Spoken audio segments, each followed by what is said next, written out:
¿Qué tal amigos de Entre Tejas? Bienvenidos a este programa en que vamos a directamente hasta la finca Hamburgo en el Soconusco con don Tomás Edelman, quien es el propietario y quien nos va a contar parte de la historia de la finca Hamburgo y lo que representa en la producción de café de calidad de nuestro estado. Don Tomás, ¿cómo está? Qué gusto, gracias por aceptar nuestra invitación. Tengo Gracias. entendido que usted es licenciado en administración y yo me he pasado toda la vida pensando que es ingeniero por su actividad Bueno, agrícola y lo que cafetalera. pasa es que en una empresa de esta naturaleza, pues es uno todo, ¿no? Claro, principalmente lo que vemos es la administración, es a lo que nos abocamos, pero aquí la hace uno hasta de plomero, de electricista, de todo, ¿verdad? En una empresa de esta naturaleza, pues alejada de la ciudad y de algunas comodidades, pues entonces uno tiene que ingeniárselas para que las cosas funcionen, ¿no? Claro, por supuesto. Cuéntenos la historia de la finca Hamburgo. ¿Quiénes llegaron por allí y cuántas generaciones han pasado de experiencia en la producción del café? Claro, con mucho gusto. Bueno, yo soy cuarta generación. Mi bisabuelo llega en una época, pues difícil para Europa, porque había una depresión. Por el otro lado, el presidente de aquel entonces, Porfirio Díaz, tiene la visión de al no tener el país recursos para desarrollar empresa y empleos pues valga la redundancia, desarrollo regional, eh, primero que nada él le pide a una empresa inglesa que le ayude a deslindar los terrenos del Soconusco, principalmente, que es una zona que era selva, propiedad ya de México, que por cierto, dentro de 4 años, Chiapas cumple, creo que 200 años de haberse anexado a México y sale ahí la posibilidad de un plebiscito para ratificar esa anexión. Eh, entonces, esta empresa inglesa deslinda los terrenos, Porfirio Díaz a través de esta los vende a todo el mundo, europeo, principalmente europeos, japoneses, ¿verdad? Aquí hay italianos, bueno, hay hasta libaneses, con eso lo digo, hay chinos, hay japoneses, ya lo dije, alemanes, y cada uno se dedicó al rubro que más le correspondía, ¿no? En el caso de los alemanes, la gran mayoría vino a hacer empresa en las fincas de café, bueno, a cultivar café, que estas eran montañas, como estaba yo explicando al principio. Eh, la verdad yo no me explico porque yo tengo el gusto de conocer la casa que era de mis bisabuelos en Alemania, en una casa enorme, muy antigua, en un pueblito pequeño, o una villa se puede decir, entre Berlín y Hamburgo, que después quedó en la parte del este, en Alemania del Este, cuando estuvo intervenida por los rusos. Este, eh, pues tú ves eso y luego ves aquí la montaña, porque eso era lo que era. Dices tú, ¿cómo es posible que se hayan atrevido a venir de un primer mundo a un lugar donde pues era bastante hostil, ¿no? Había muchos insectos, muchas enfermedades tropicales que ellos no conocían. De hecho, mi bisabuela murió de una especie de malaria, no logró llegar a Europa para curarse en el barco, se murió. Entonces, pues realmente es gente muy, muy visionaria. La familia ya tenía en Perleberg, que es la ciudad donde ellos son originarios, una fábrica para construir maquinaria para café. O sea que ya había antecedentes en la familia, muchos que emigraron a Centroamérica, Guatemala principalmente, donde hay por ahí datos de que hubo familia también dedicada al café en Guatemala y después pues ya vinieron aquí al Soconusco. Empiezan a desarrollar la empresa en 1888. Mi bisabuelo, pues la verdad que se va primero que nada a San Cristóbal a buscar pues gente para que le ayudaran a construir esto. En este caso, la gran mayoría todavía tenemos aquí gente que trabaja con nosotros también, segunda, tercera generación, que son provenientes de Chamula, de Simojovel, de todas esas partes de por allá. Son tzotziles también, todavía hablan su lengua madre. Entonces, y decidieron quedarse aquí, y ya son generaciones, como decía yo. Entonces, ha sido una empresa que, bendito Dios, pues con la ayuda de toda esta gente se ha logrado mantener, que ha sido también un gran reto, porque aquí viven 100 familias permanentemente y dependen de las decisiones que nosotros tomemos para poder subsistir y continuar en esto del café. Sí ha sido complejo, ¿no? Pero bueno, mi abuelo viene allá después, en los años 30. Mi abuelo se queda huérfano, muy joven. Entonces, cuando él viene, pues toma la empresa. En aquel entonces, la mayoría de edad empezaba a los 21 años. Entonces, estudia en Alemania, se viene a México una vez que termina sus estudios, y cuando cumple la mayoría de edad, ya era huérfano. Entonces, ya él toma el frente de la empresa con la ayuda del administrador que había quedado en ese entonces. Entonces, pues finalmente es donde todo esto empieza. Mi abuelo termina de construir la finca, de cultivarla. A él le tocaron varias etapas, dentro de ellas la reforma agraria, ¿verdad? Porque antes, pues todas estas fincas eran de muchas hectáreas. Entonces le toca la reforma agraria.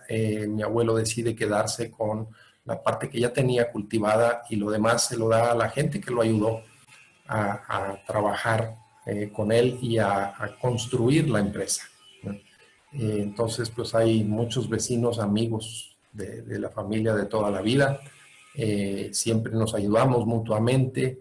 Es una comunidad, la verdad, muy interesante que se ha formado, y que toda esta gente también, aparte de que son independientes, siempre requieren de algún apoyo que la finca les pueda proporcionar, ¿no? Y siempre la han visto como su capital, digamos, ¿no?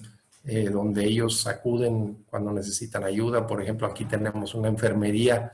Cuando tienen alguna emergencia, pues primero vienen aquí a la enfermería a ver si es posible ayudarlos ahí, y si no, bueno, ya los remitimos a la ciudad de Tapachula, a un hospital o al Seguro Social, si es que están asegurados.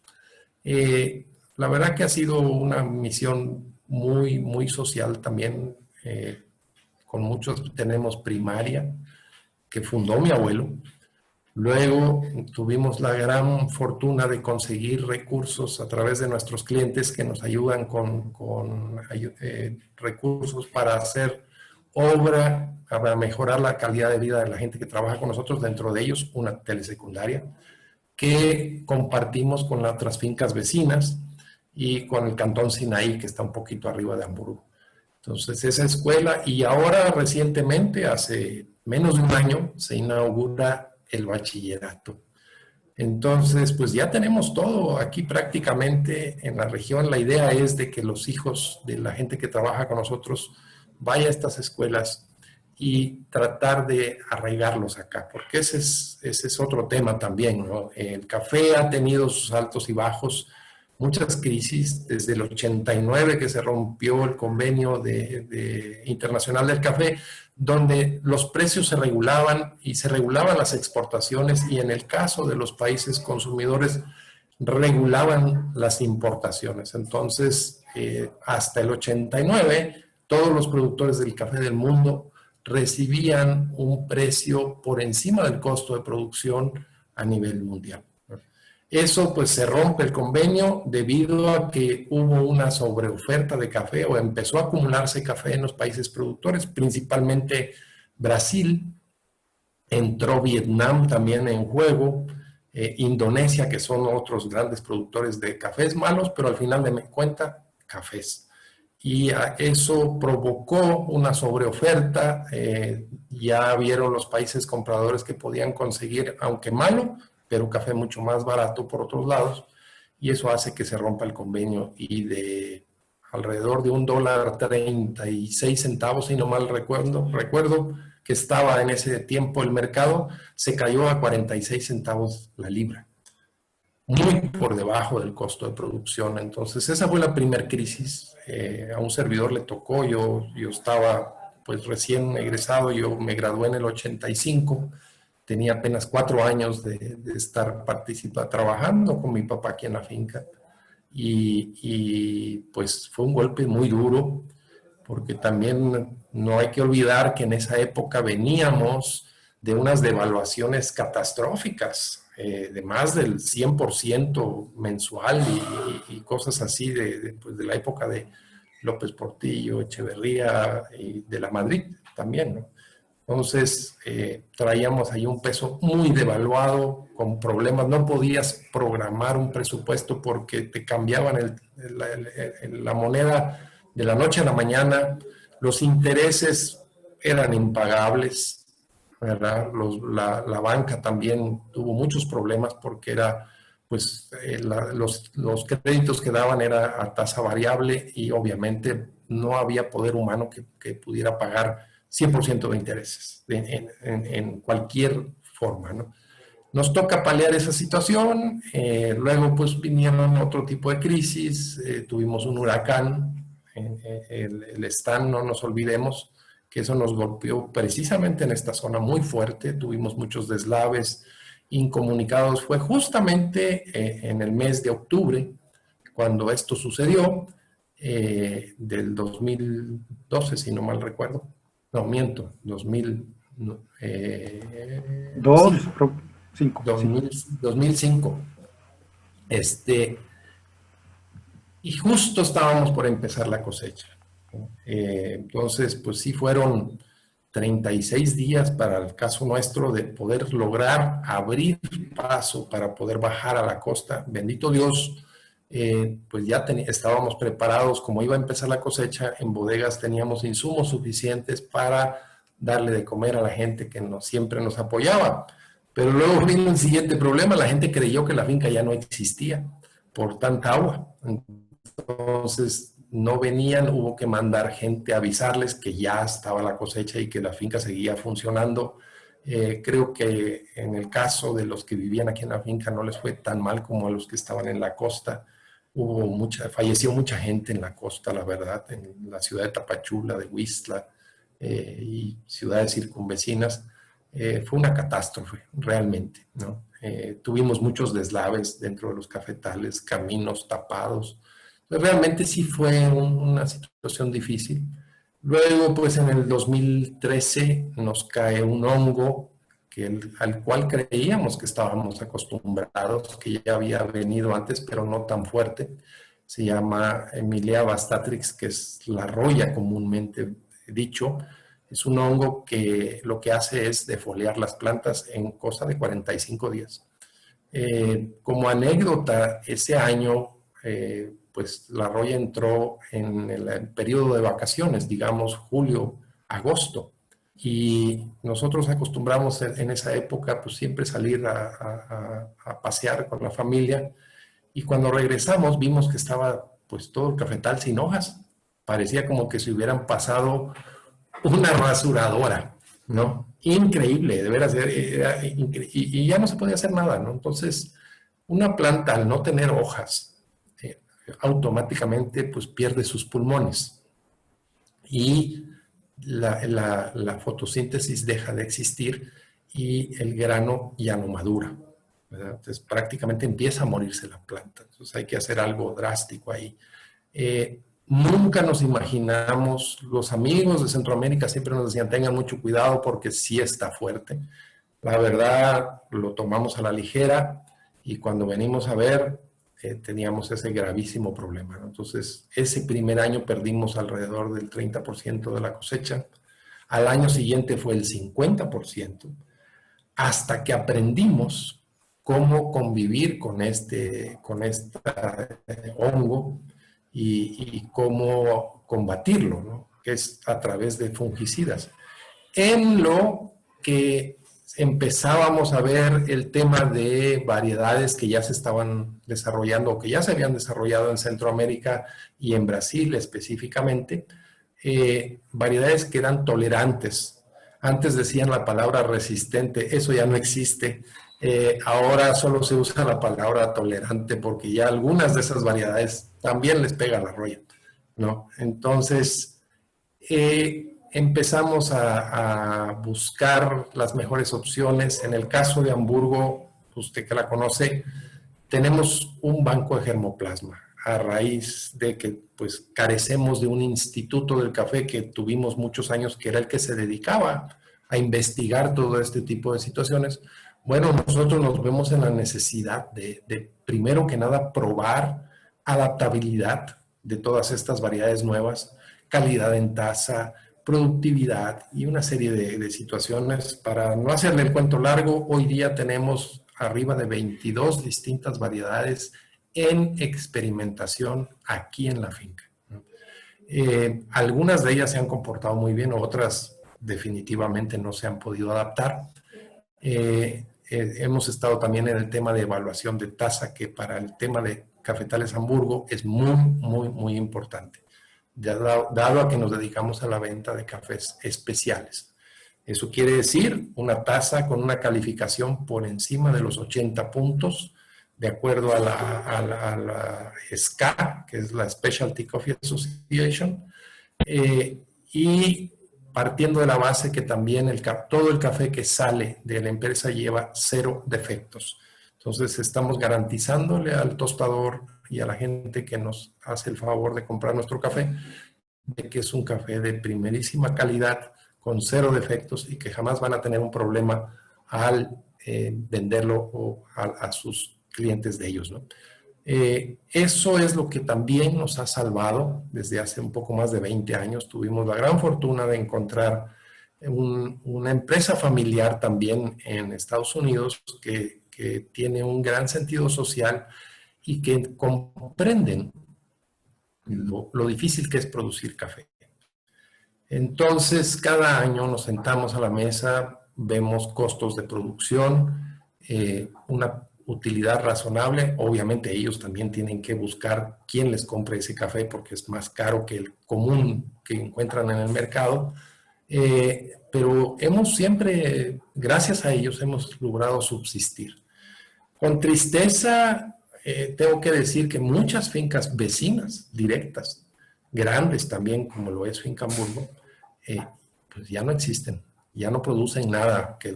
Son elefantes blancos, abandonados, pueblos fantasmas, porque ya no fue costeable para ellos producir café. Y es con tristeza porque no solo sucede en las fincas, sino también en pequeños productores, ¿no? Desde el 2009 empezamos con estas crisis y cada vez se ha ido agudizando. El último clavo del ataúd fue la roya en el 2013 y a partir de ahí cada vez vemos menos fincas produciendo, menos área. Los que hemos logrado subsistir nos hemos visto forzados a cambiar las plantaciones. En el caso de Finca Hamburgo siempre hemos tenido la ventaja de estar renovando cafetales año con año para que la edad de una planta no pase de 30 años, y eso ya es mucho porque se supone que la etapa productiva de una planta son 20 años y cada 20 años hay que renovarla.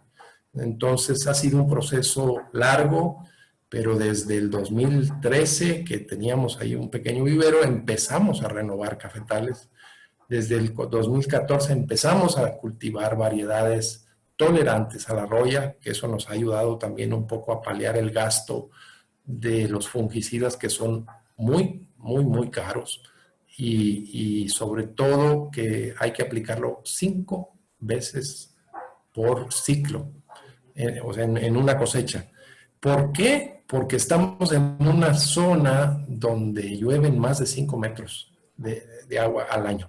Entonces es muy húmedo, que es pues, el clima ideal para el café también, pero sí excesivamente húmedo donde nosotros nos localizamos. Lo ideal sería que llovieran 2 metros de agua al año, repartido en 8 meses, ¿no? Entonces, pues, aquí nos tocó vivir y convivir con esta roya que ya hemos aprendido.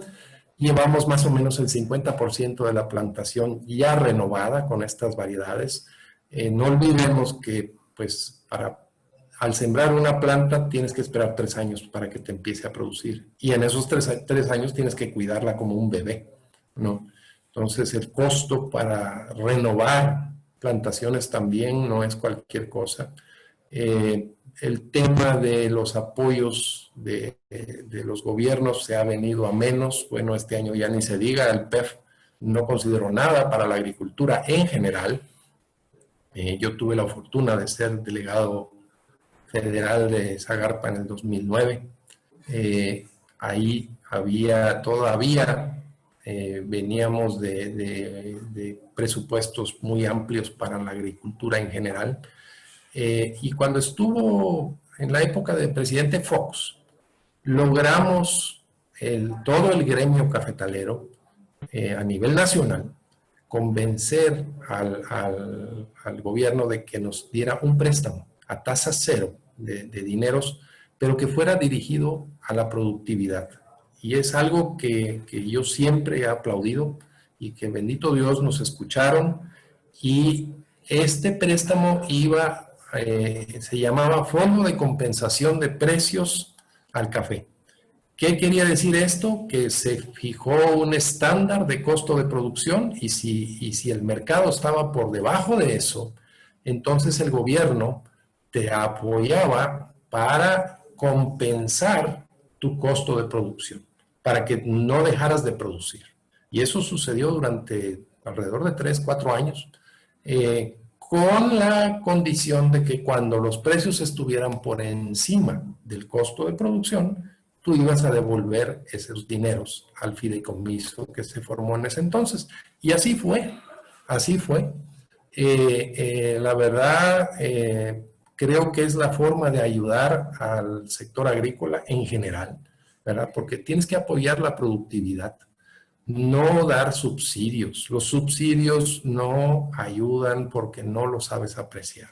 Si a ti te dan un apoyo por productividad, tú mismo te esfuerzas a producir más porque sabes que vas a recibir apoyo. Mientras más produzcas, más apoyo vas a recibir, ¿no?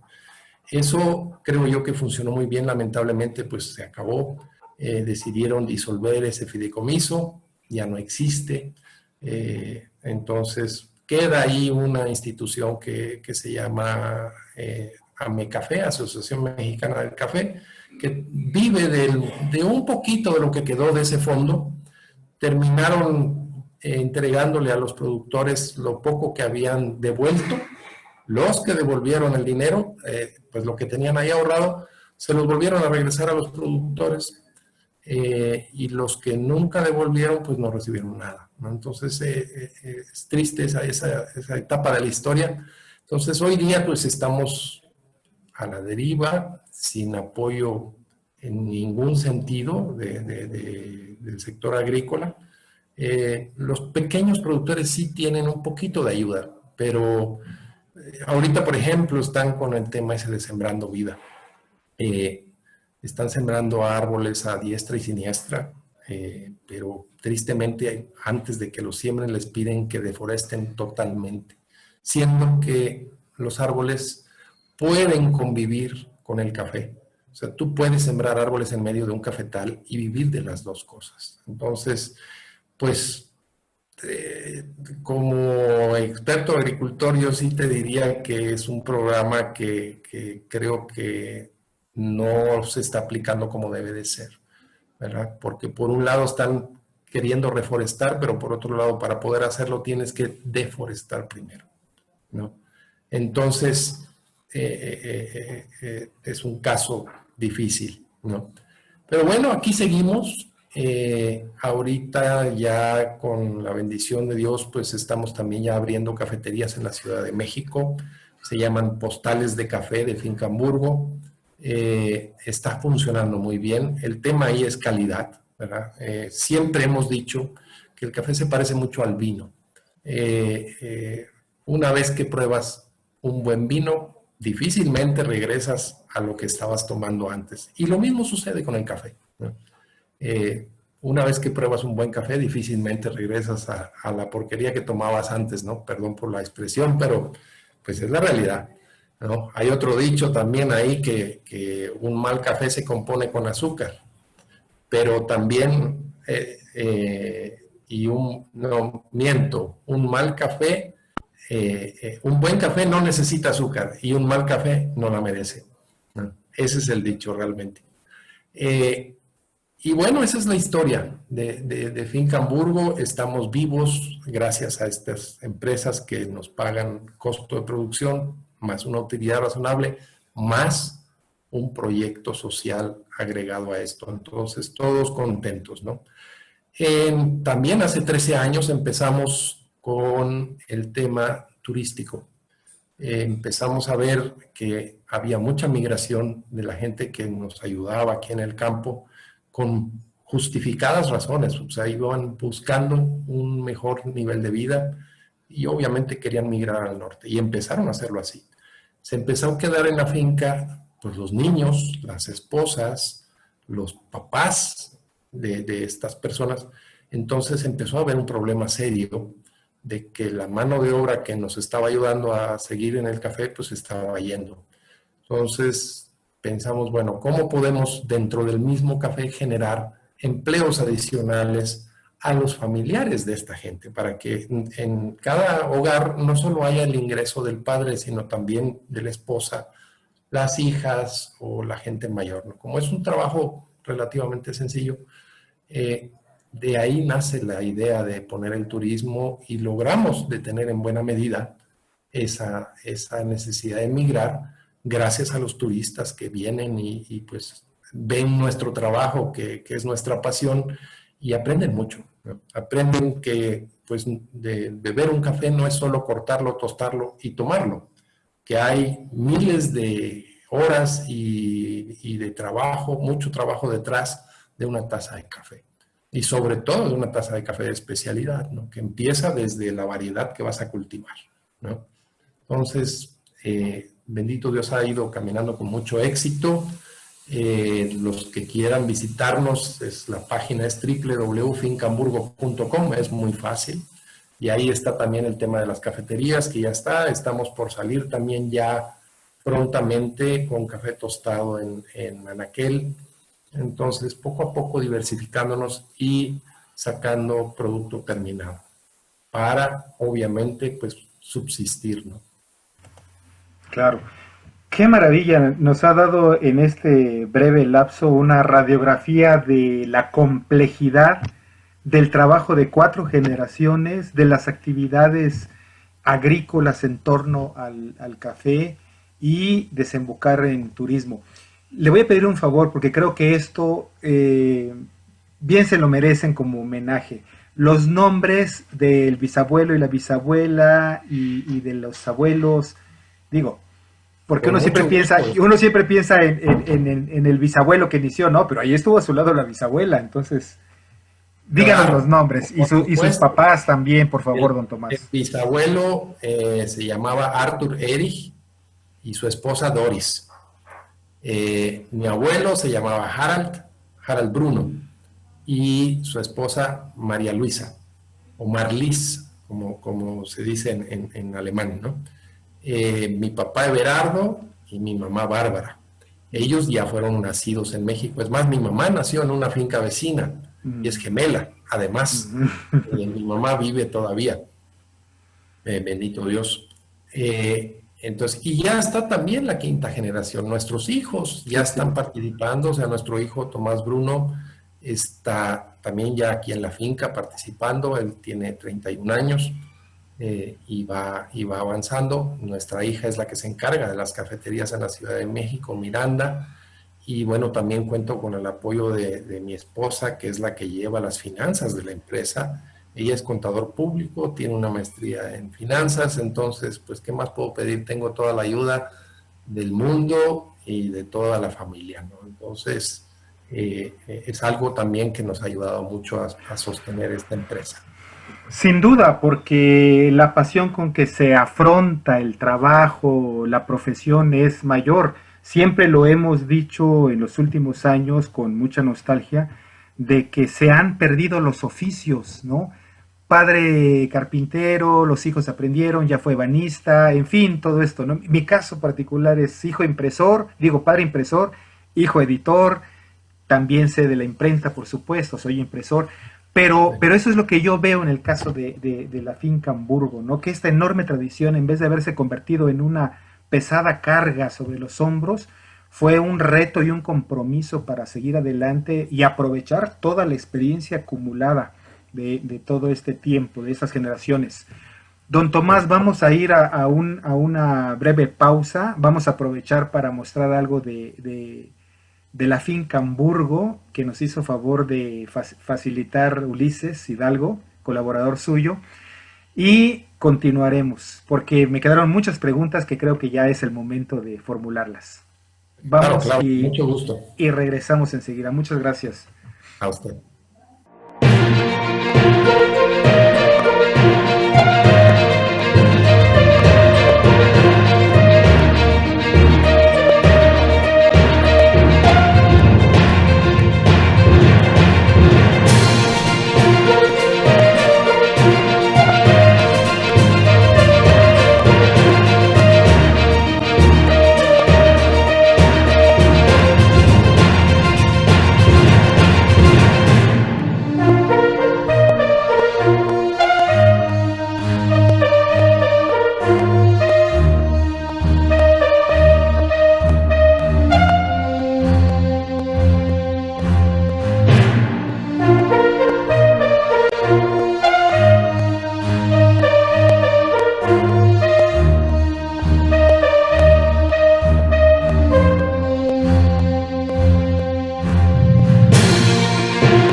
Don Tomás,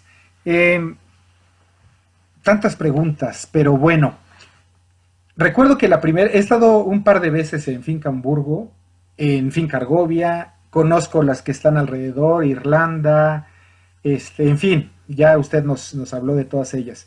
Pero lo que yo recuerdo justamente son dos cosas maravillosas de Hamburgo.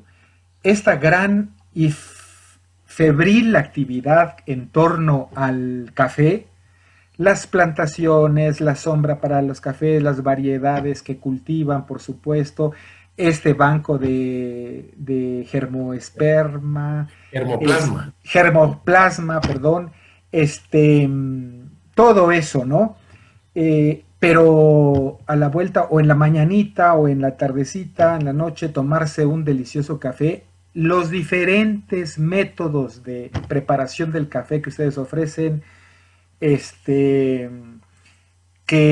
a mí me impactaron, porque los chiapanecos desde niños tomamos café de calderita y como se ha hecho de calcetín, exactamente, que es muy costarricense, muy centroamericano, ¿no?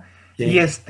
Pero bueno, no están allí los valores fundamentales del café, y lo que usted decía, después de haber probado esa calidad de café del sifón japonés, de la prensa francesa, del y el Chemex, exactamente, de todo eso, ¿no?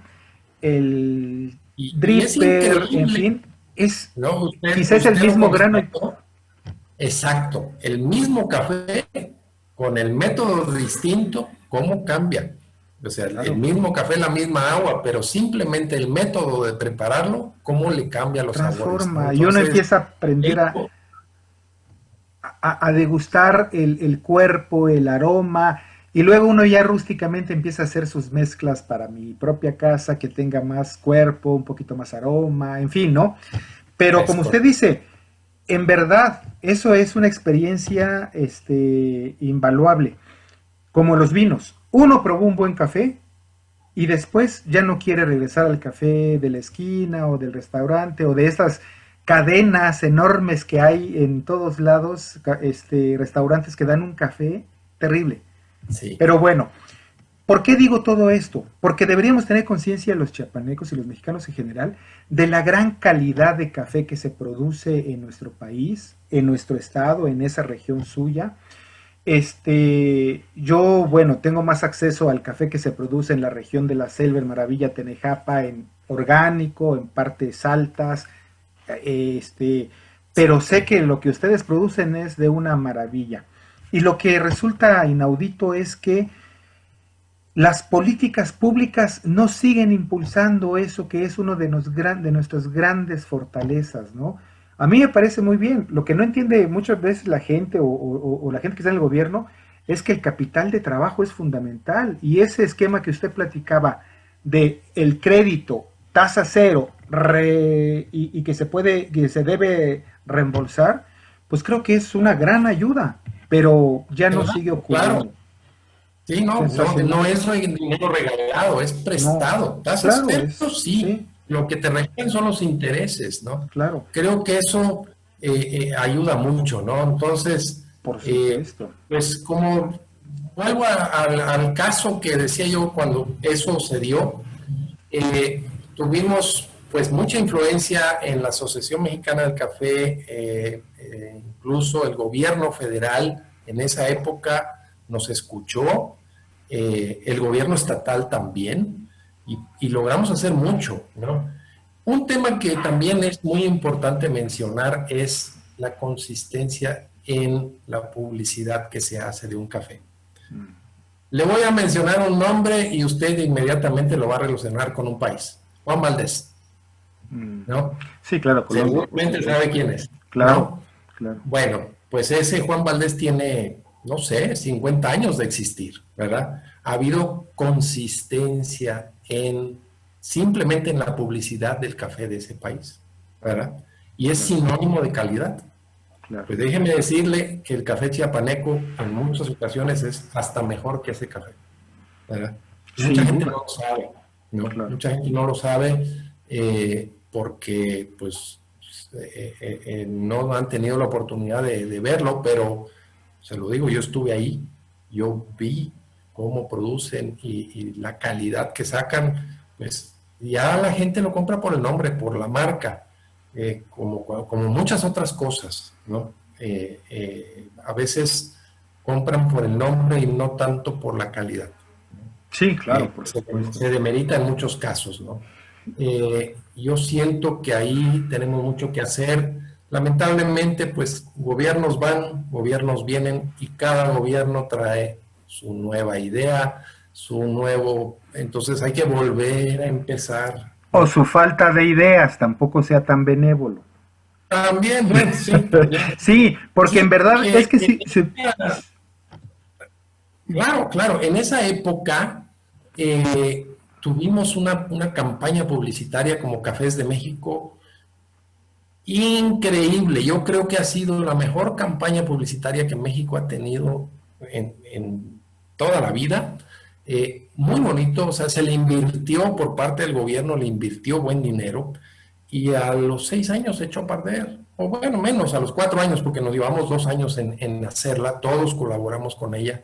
Fue una campaña hermosa, tal vez recuerde por ahí, era un mueble como el que usted tiene justamente atrás, pero en vez de libros, habían 9 tazas.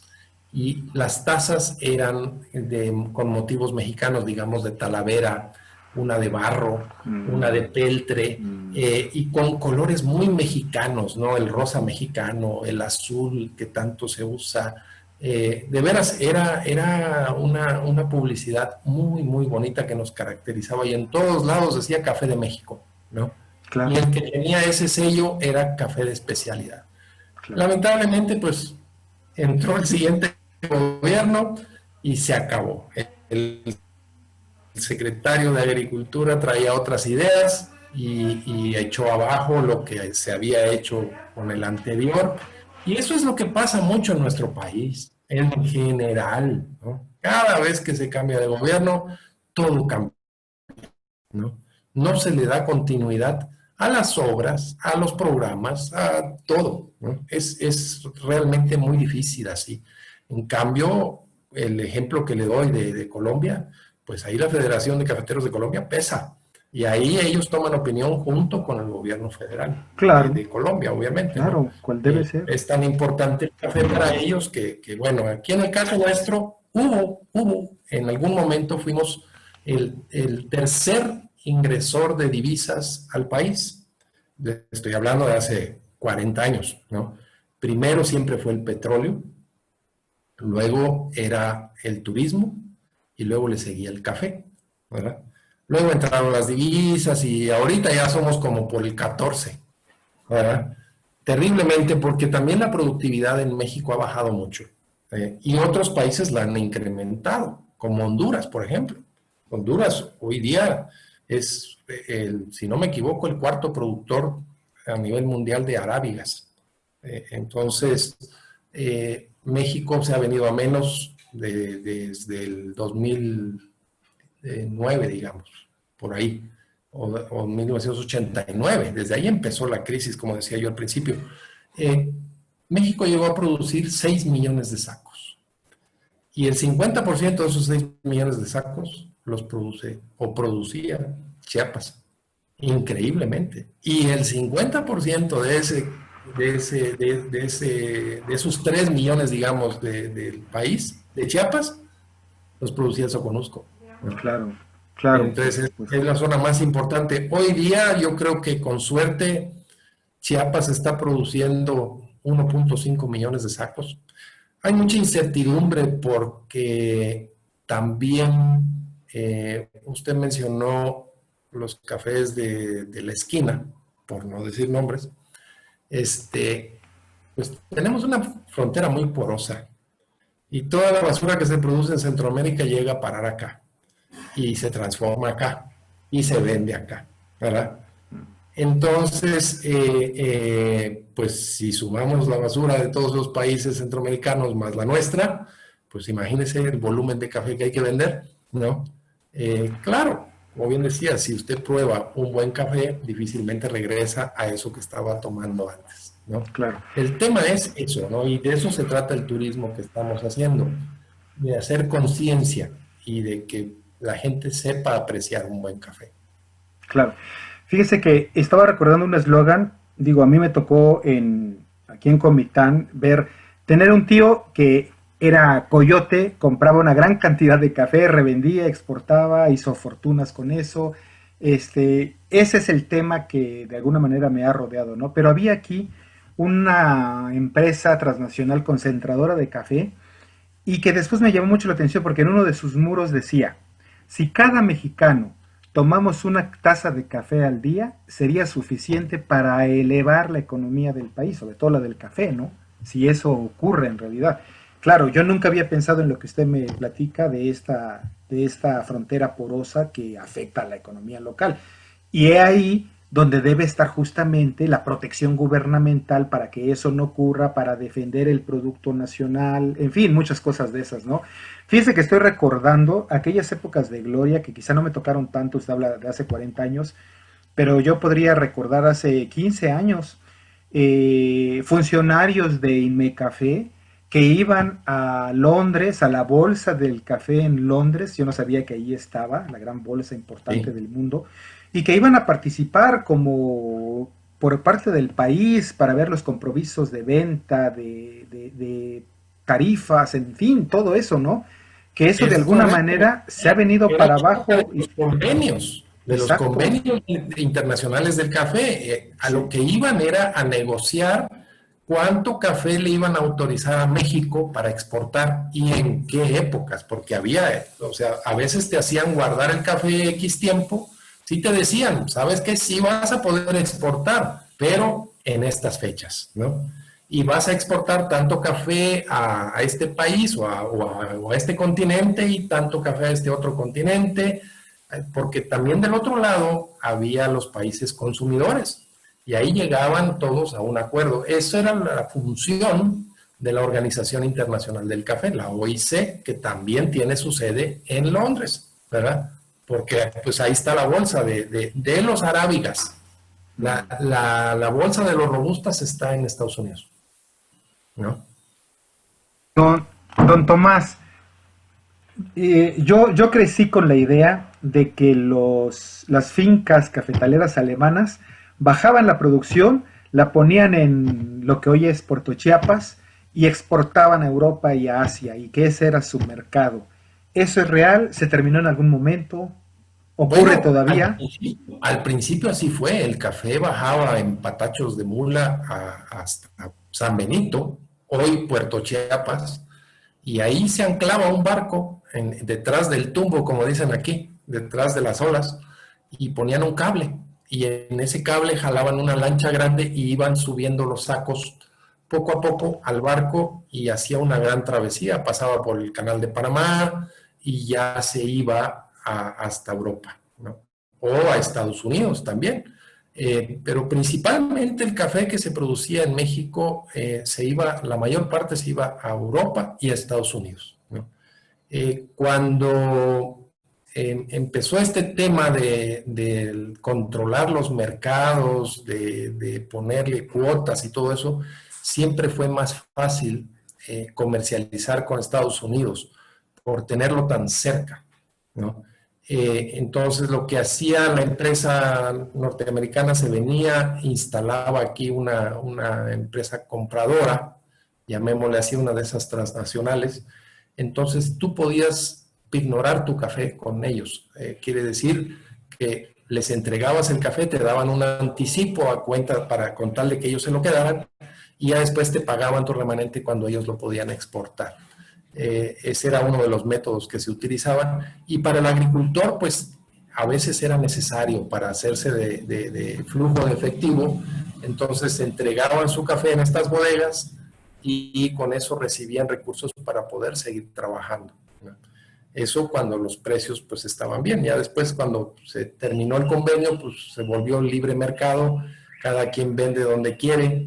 Eh, Tristemente, Alemania hace ya también muchos años era muy exigente con la calidad, pero a raíz del rompimiento del convenio, dejaron de exigir y ahora compran café barato, lo mezclan con café bueno y sacan ahí mezclas raras. Es muy triste porque pues si alguien se caracterizaba por exigir calidad en el café eran los alemanes, ¿no?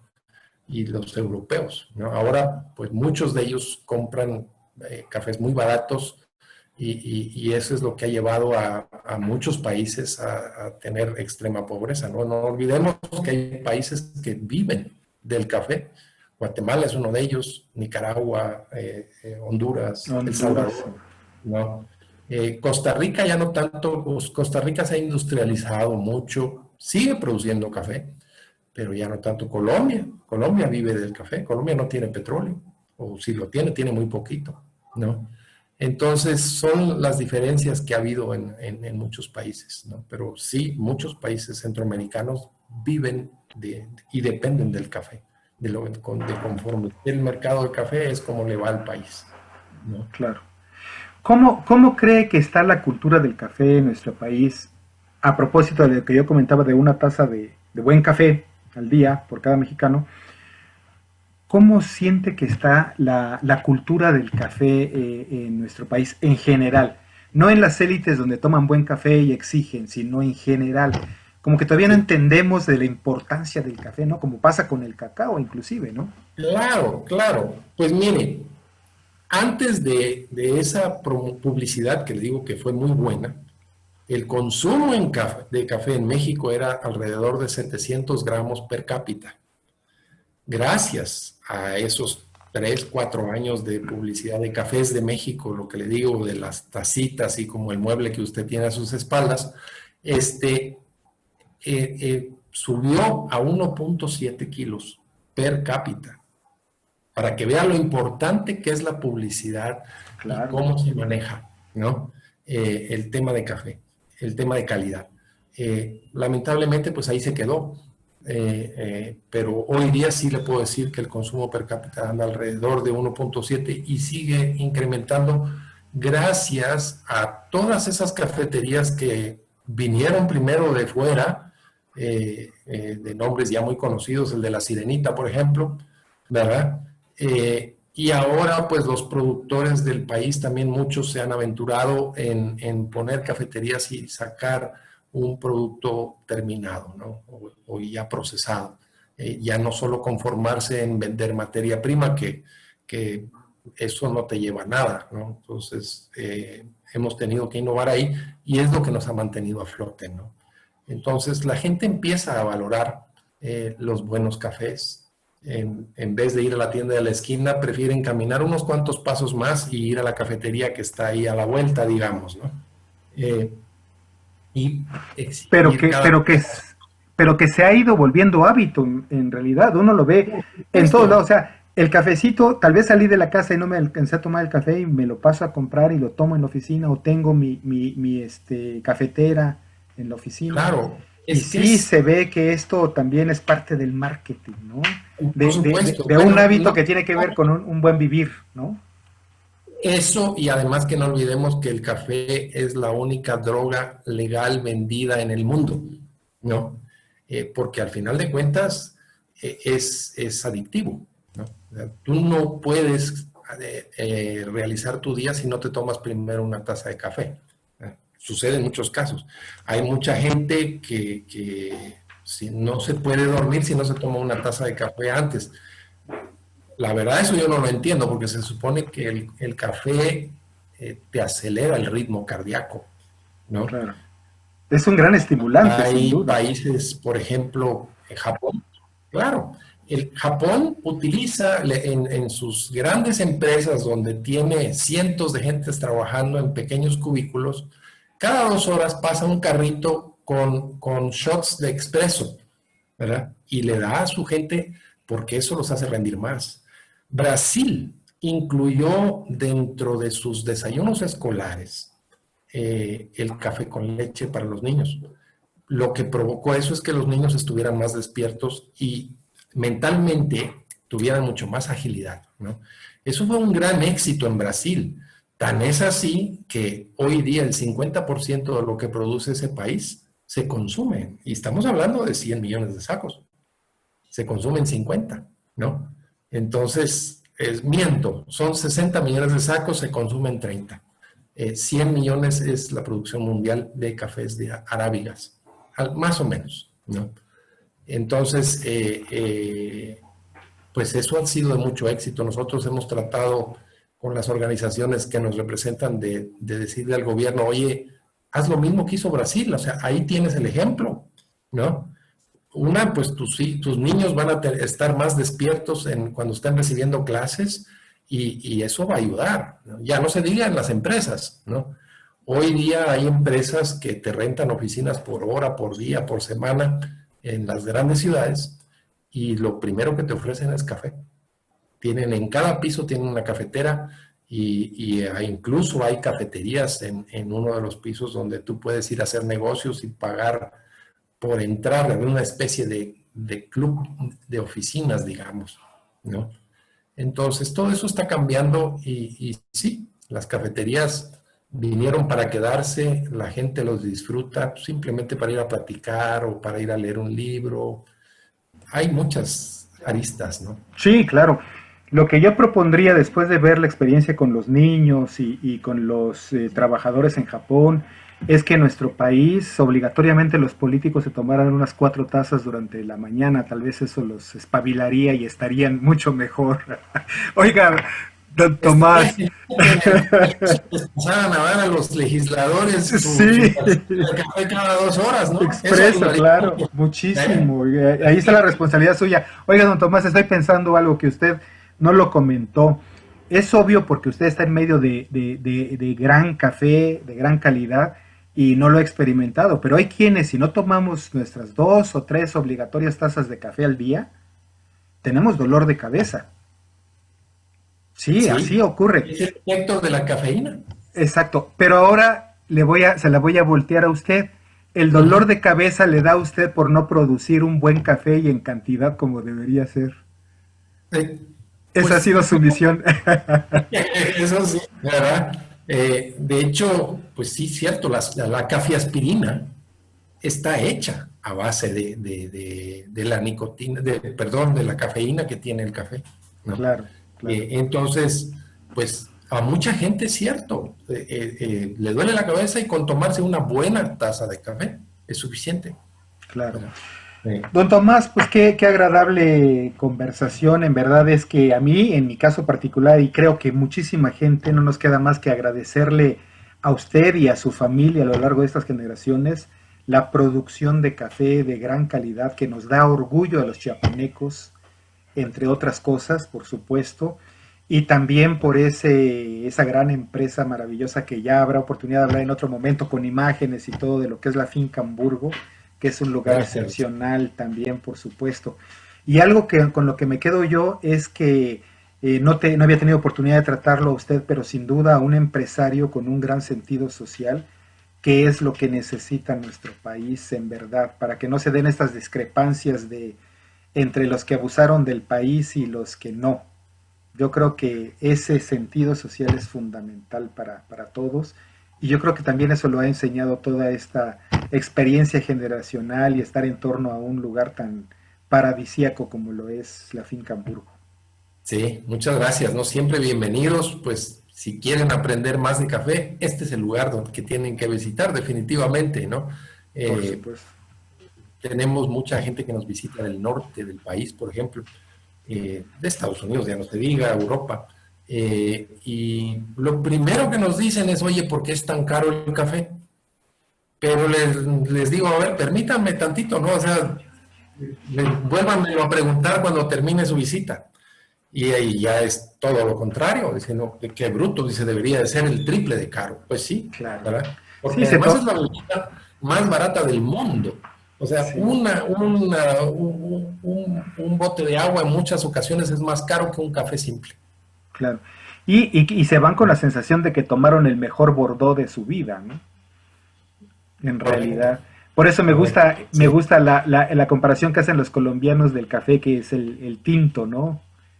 ajá, Que así me da es. esa referencia a mí siempre de la tradición. Sí, claro, claro, claro. Así Bueno, es. pues muchísimas gracias de veras, don Tomás. Ha sido un placer tenerlo en el programa. Que estén todos muy bien por allá. Ya no platicamos del tema de la pandemia, pero no hacía falta contaminarnos un poco, porque ya me di Así cuenta de que ya está forjado en tantas crisis que bueno, una más. exacto, no, y bendito Dios, aquí pues estamos con sana distancia forzosa, pues estamos en la naturaleza. Claro, Claro, sí tenemos los protocolos, sobre todo en el hotel, ¿verdad? claro. Y la gente que viene a trabajar ahorita que estamos empezando cosecha, que es donde empieza la época interesante también para visitarnos. Digamos, noviembre, diciembre, enero son los meses clave donde pueden ver todo el proceso, desde el corte hasta el tostado. Este, y sí estamos teniendo todos los protocolos, nos hemos tenido que certificar empresa libre de COVID y estamos llevando los protocolos correspondientes, incluso con la gente que viene a trabajar, a ayudarnos a levantar la cosecha, pues también dándoles la atención merecida y siempre pues, vigilando que este virus no entre a la empresa, Claro, ¿no? claro. Sino que se mantenga afuera, ¿no? Pues a mí no me resta más que invitar a nuestros televidentes a visitar la finca Hamburgo. En estos momentos es muy factible poder llegar por un vuelo a Tapachula o vía terrestre y busquen en www.fincahamburgo.com. Fincamburgo.com. Ahí está toda la información también que pueden encontrar a través de la web.